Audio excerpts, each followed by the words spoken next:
Look, just on the maternity piece, I'll read you a little piece of an email. We will have been inundated in the last 24 hours from constituents who know that you were coming before us tomorrow or today.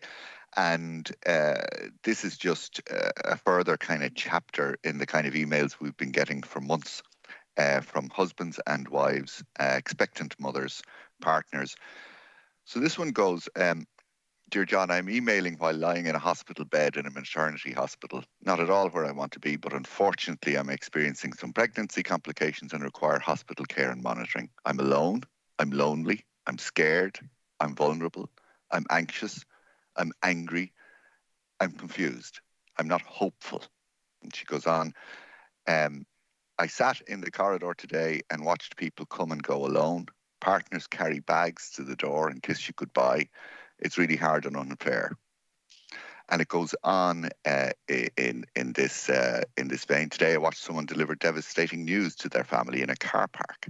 Family members standing around crying and going through the worst moment, while right beside them, delivery trucks were coming and going, builders coming and going, and new parents were loading their babies into cars. I just don't think the response, while I appreciate you responding to us in your opening statement, I just don't think it's strong enough.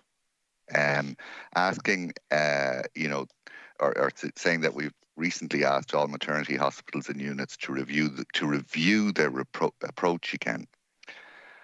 Why, aside from the obvious issues that you've outlined, when the CMO has said that there is no good reason why partners can't accompany their partners either to prenatal appointments or in labour, how many hospitals are not complying with this?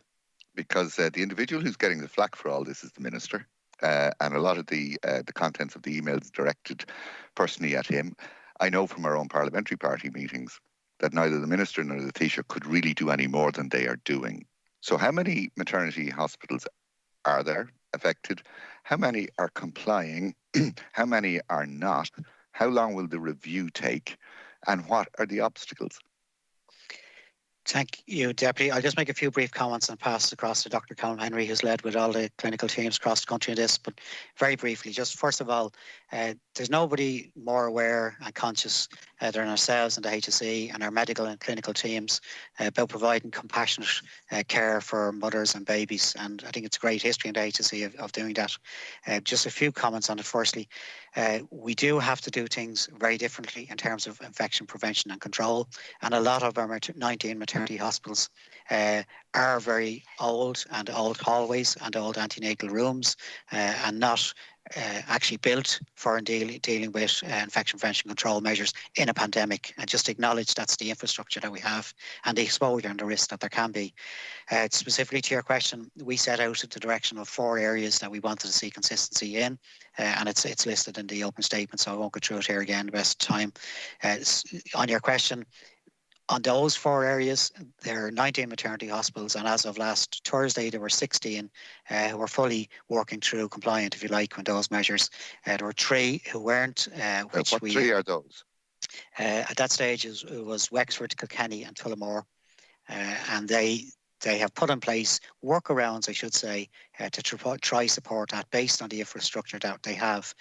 Finally, I'll just make one comment on a pass across to Dr. Henry, is that separate to that, there are situations which are emergency situations aside from those 4 areas that I let, where a woman may be getting difficult news, and we have to make sure that those situations are treated compassionately, and that is a dialogue that we are also, Dr. Colin Henry is leading with consultants now. But if you can, Deputy, I'll just ask Dr. Colin Henry, Chair, to make a few comments.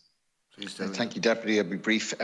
Just to remind you, nobody wanted to introduce these measures, but we did so to try and keep maternity units as safely as possible. And there was emerging evidence, as we know, that COVID-19 had a particularly serious impact on those women in later pregnancy who were hospitalised. And also, as we know from the information that came through from our own healthcare system and abroad over stillbirths and placentitis, and that's the risks that they're exactly exactly the kind of things we were trying to avoid with these measures. And of course, thanks to the collapse in community incidence and thanks to the vaccination programme, generally we have a much safer society and much safer hospitals than we had in January when these measures were in full force. So in addition to to compliance with those 4 areas that are listed in the opening statement, we are now looking at, we are amending the guidance this week to look at attendance in early pregnancy assessment units, and that's units where women might attend for scanning with early pregnancy problems. Sometimes there's a difficult news to be conveyed there, so in recognition of that, we're looking at introducing reintroducing visiting rights there. I just want to visit Dr. Henry, 2 other areas. We'll get it in the script. I'd say, Dr. Henry, the evidence I